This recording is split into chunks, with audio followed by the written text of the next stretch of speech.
Welcome to Italics, television for the Italian American experience. I'm your host, Anthony Tamburri. On this episode of Italics, we're here in the studio with Fred Gardaphé, Distinguished Professor of English and Italian American Studies at Queens College and the John D. Calandra Italian American Institute. Then we attend the National Organization of Italian American Women's annual Gala Luncheon.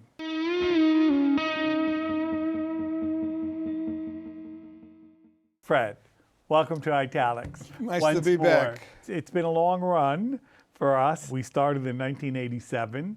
You started before I did. I started in 1987. We met at that conference where we thought we were doing something good. And we were then scolded by all the Italians and Italian Americans for ghettoizing Italian American writers. And that was really the beginning of my understanding of how academia was going to begin treating Italian American studies, because even though those people were Italian American, many of them themselves, they thought that what we were doing was not only unnecessary, but maybe even damaging to the very writers that we were trying to promote.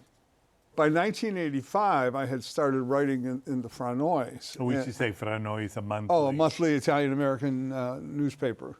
In many respects, and I mean, I really feel like Italian American culture has a stronger presence in academia, but outside it hasn't changed. And that's, so that means that what we're doing on the inside of academia is not getting to the outside.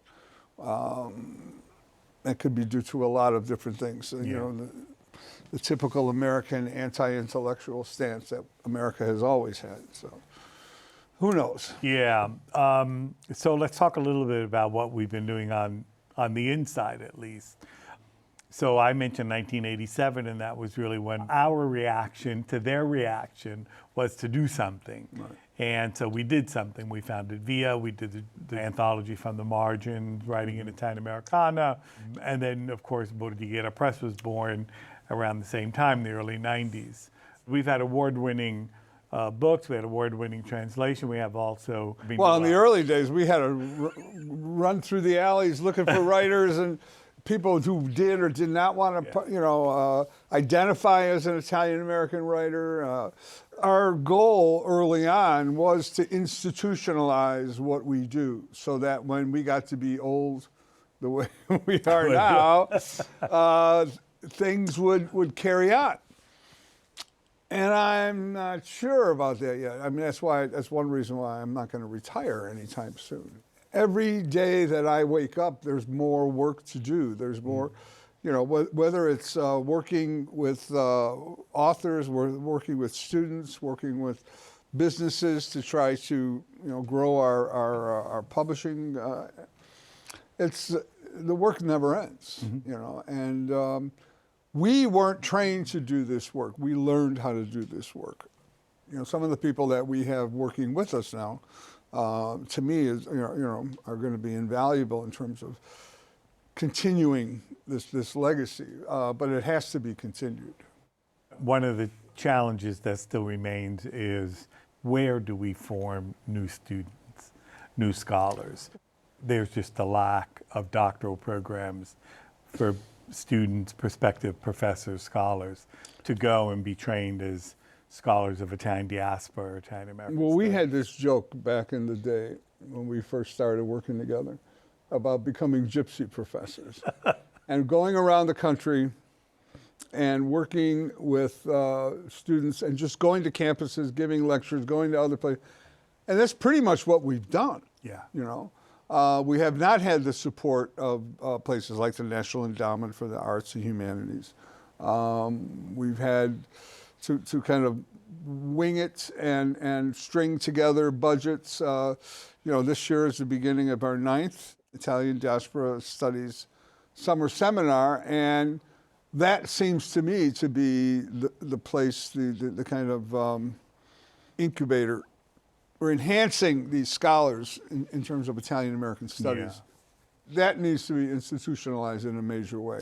We should say what that is, the Italian Diaspora Studies Summer Seminar. Well, it's a series of independent faculty who come and join us, and they give 3 weeks of lessons in seminars in Italian American folk culture, Italian American identity, and social sciences, Italian American history, Italian American film, literature. It's 3 weeks in the 3 summer. weeks in the summer. We do it together with the Roma Tre. It really has become kind of a focal point where people know that if they want to learn about the Italian diaspora experience and studies, and it's not just academics who go there. There's writers who come there. There's been artists who've come there. We would need, as far as I'm concerned, we would need one in every country. We definitely need to franchise this out because people come to us with ideas that they're working on. We kind of expose them to all these different sources and resources, which will enhance their work, and then they go off and do it. What we really need to do in the next couple of years is bring back these people that we've had and have some kind of public showcase where people present the work that was started in these seminars. The other night I got up to give a talk at a scholarship event where we were handing out Brookhaven was handing out scholarships to high school students who are going on to college. And when I got up there to talk, I asked everybody in the room, what did you learn about being Italian American when you went to school? And the parents were flabbergasted. I mean, they were Italian Americans, and they said nothing. Maybe a little bit about Columbus, a little bit about Capone, and maybe if you were in the arts, Da Vinci, and some of the great artists and so on. But in terms of valuing your upbringing and your history, it wasn't there. So they didn't insist that their kids go on and try to find out. When I teach my students, whether it's right now at Queens or back when I was at Stony Brook or even at Columbia College in the past, I always said your responsibility is to take this knowledge that you're learning and teach the people in your families, teach the people in your communities. Let them know. Robert Pascuzzi, our great mentor of the past, he says, well, all you have to do really to be an Italian American is drink Pellegrino and eat a cannoli once in a while, consume Italian culture, and I mean, he was being ironic when he said that, but the idea is that the key to becoming Italian is going to Italy. I mean, I became this born-again Italian when I went back to Italy in 1978. I was 25 years old, and it changed my life. It changed me from being an American literature scholar focusing on Walt Whitman to somebody who found Rose Basile Green's book in the library and sat down in the stacks and read the whole book in one sitting. And I said, this is great. Can we move on from here? That's not going to happen to every kid who goes to college until they go to Italy. And because for me it was really key. For me it was I was the Italian in America. I was always picked on as being the Italian. I go to Italy and I think, okay, they're going to love me there. I'm Italian. No, you're a Marigan. I thought, and that turning point was, am I Italian? Am I American? Is when I started investigating what does it mean to be Italian American, and created a whole career around it. Which is, I always tell people the only way I'll retire is when I die, because I'm still trying to figure out what it means to be an Italian American. So there's the first issue, the use of the term American, and I think which refers for many people to the United States, but I think that we've come to realize that the Americas especially, right, when you think about the Italians talk about 80 to 88 million Italian descendants in the world, and when you think of the Americas from basically pole to pole, from Canada all the way down to Argentina. Oh yeah, we've got about 70 million. Exactly. And so just in the Americas, not to mention, of course, Argentina. Now we're talking about outside of Europe. When we talk about within Europe, there's an even greater discourse with regard to diaspora. Then there's, of course, also South Africa. While it's not a number major. It's major in No, sense of impact right. and things of that sort, right? And these No. are things we don't know. And when we don't study this stuff, right? We think of Italian Americans, oh, we're the Italians and we're it No, yeah, outside yeah, of Italy, we but share we're not movies, it. yeah. But we're not it outside of Italy. And we're actually number 3 when you think of that, because it's Brazil, it's Argentina, then the United States.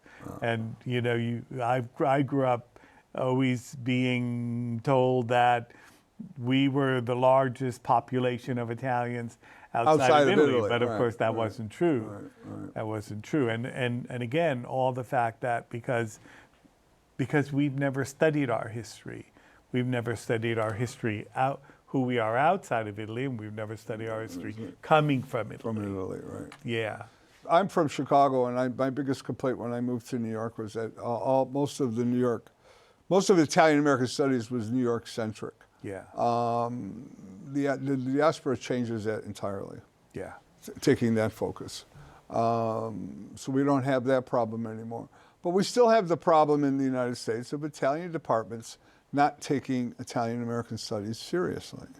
And that's something I just, because I believe that the future of Italian study in the United States fits very nicely with Italian American studies, not only in terms of subject matter, but in terms of getting money, getting support, getting attention, getting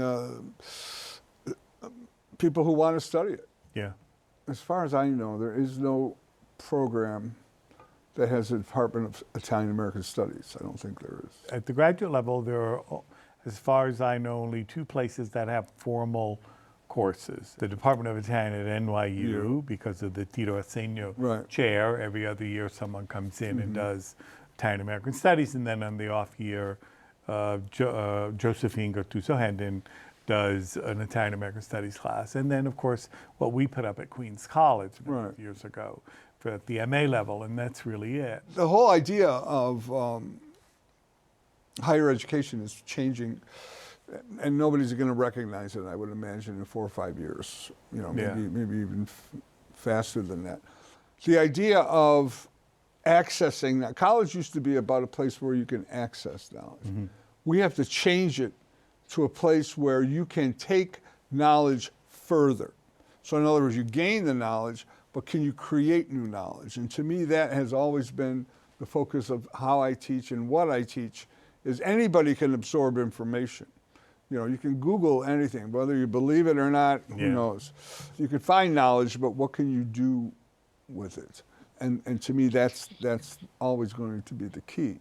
And as long as there's an Italy, as long as there's an America, the United States, there'll be Italian Americans. What does it mean to be an Italian American should be a question that, people think. I think about it every day. Well, a lot of it is my job.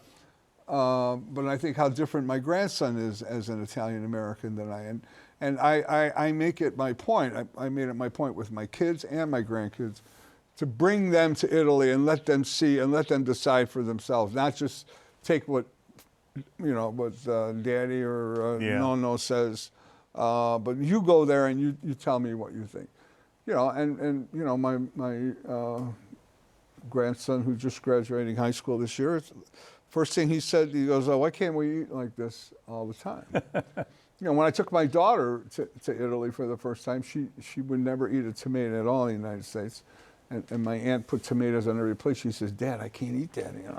I said, "You got to take a bite. You got to eat a little bit, please. You're going to insult the family if you don't." I kind of guilt tripped her into it. She ate the whole plate. Why? Because it was fantastic. Yeah. It was fresh and so they need to have that experience. I mean, that's what you did. It's what I did without any kind of invitation from Italy. We were curious about this. I thought I spoke Italian when I went to Italy, and I realized what I was speaking was this dialect that my grandmother had kept alive. I came back and started studying and so on. And so there's a lot to be said for not just education in formal settings, but informal education, which is why my whole theory and my whole theme of my life has been connecting academia to the streets. It's going to the streets, as you say, taking the academy to the streets. And, there's a lot of material out there to deal with, a lot of there are these sort of younger Italian Americans who have their organizations. We won't mention names, just to be fair, because we might leave someone out, but I can think of at least 2 or 3 organizations that are trying to do this Italian or Italian American thing, and maybe we need to dedicate another program on Well, I would love to do that, but more than anything, I just love to sit down and talk to them, because, I mean, I can't tell you how many times I have been asked to speak about something I wrote about 40 years ago, 30 years ago, 20 years ago. And I feel bad for taking that same piece that I wrote and speaking to the community, but I realize they haven't read it. Yeah. So it's news to them. Right. And where were they going to read? Were they going to get the book in the library? Were they, people, over the years, I lived in the library from the age of 11 until probably COVID. I lived in libraries. To me were someplace I had to be. That doesn't happen anymore. People live on their phones and get their information from there. And so, the key is, maybe it's not even to the streets. Maybe it's from the academy to the electronics. To the internet.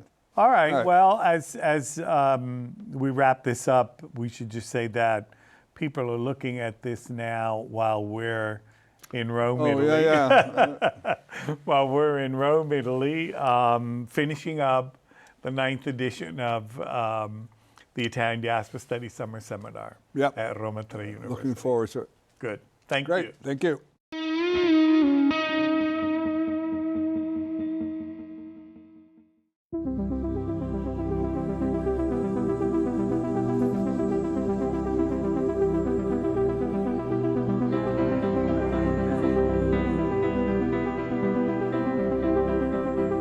Carolyn, first of all, welcome to Italics. Second of all, congratulations on this wonderful honor. Thank you. It means so much to be here and to be honored as an Italian American woman. Right, by Italian American women. By Italian American women, yes, being one. So, as an Italian American woman, growing up, for example, where you grew up, how's it been? Because we can talk about that until it has been really, it has been my whole life. I identify as an Italian. My father, we were fortunate enough to move to Italy and live in Rome. So I was really, as an American living in Italy, really got the full experience of being Italian, not just Italian American.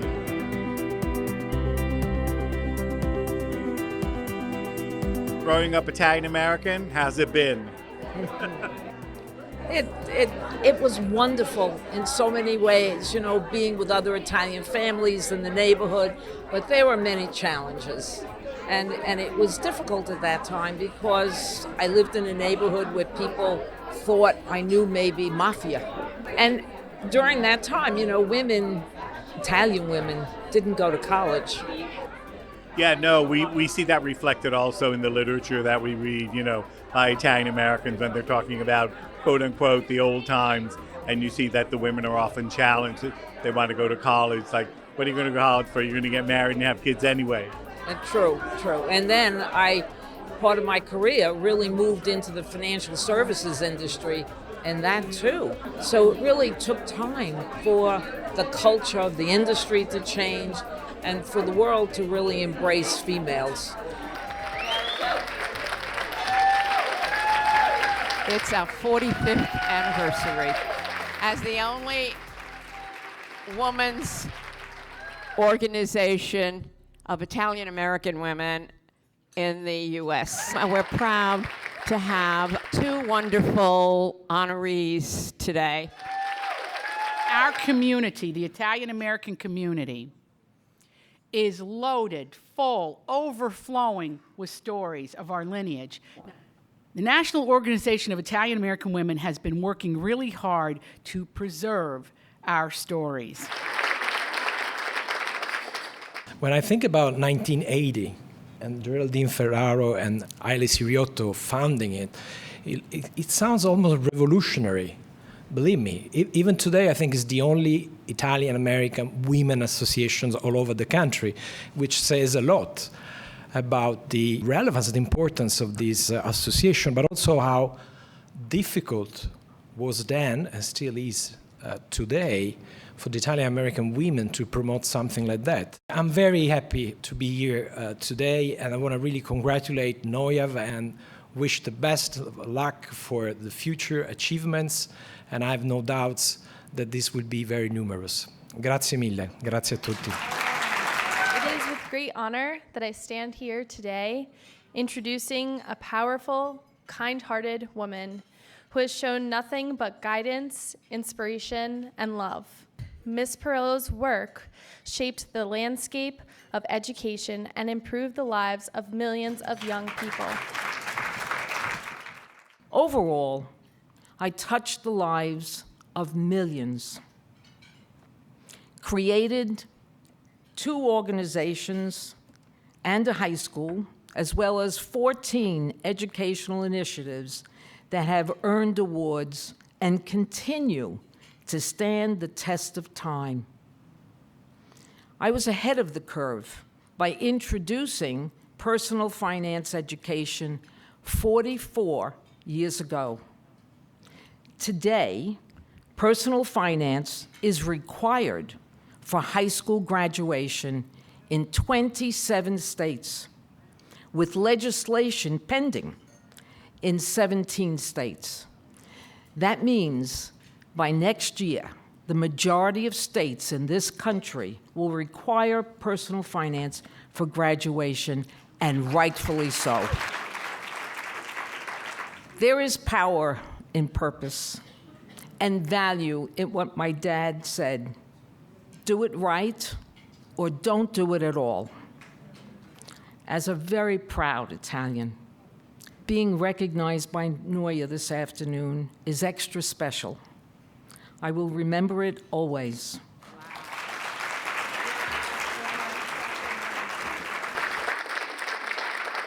We all show up for Carolyn because Carolyn shows up for us. She is a gift to all who know her. She loves by doing. She cooks, she listens, she strategizes, she brings us along on her exciting journeys, developing and producing American musicals.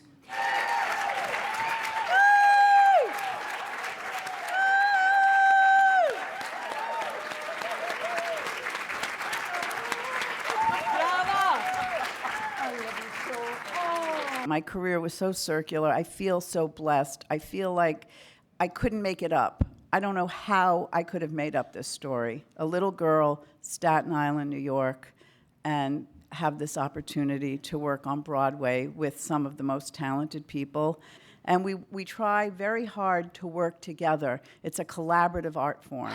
My identity as an Italian American has shaped everything about me. I taught my 2 granddaughters, Anna and Bella, already how to make meatballs, and they've made them multiple times with me. And it's really important that we keep the stories going, and I'm doing my best to keep that story alive, and I do so miss the generation above us. I miss them, and so I thank you, Angelina, for keeping it going in my life. And I thank NOIAW, and I thank my family, who really go alongside me with my Italian stories, and I try to infuse it in them, and I know they know how much it means to me. So thank you all.